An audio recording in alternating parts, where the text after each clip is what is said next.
Well, the Community Energy Fund is a mechanism for delivering investment into low carbon projects within a local area.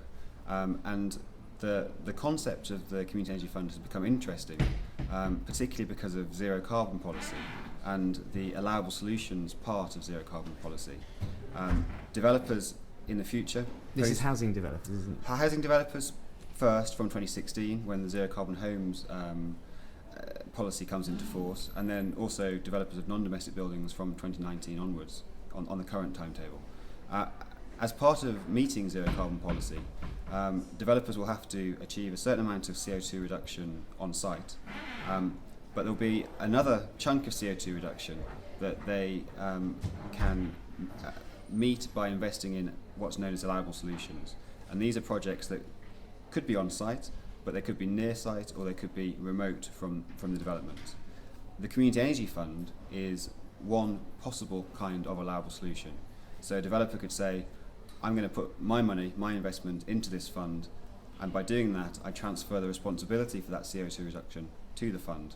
And the fund is pooling these investments from a whole range of developers, building up a pot of capital that they can then use to invest in low carbon projects within the area. And how does the RIF fit into that? Because there's this issue of a list of allowable solutions that a local authority can come up with.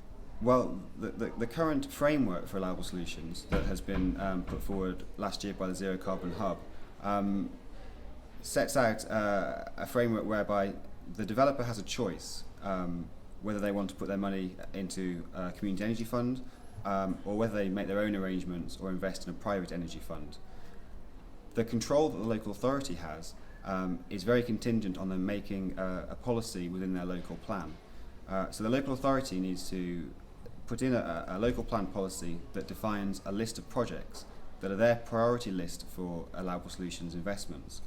And as long as the local authority has put that policy in place and has a list of allowable solutions projects, they can be sure that the investment, whether they have a community energy fund or not, will go in towards those projects.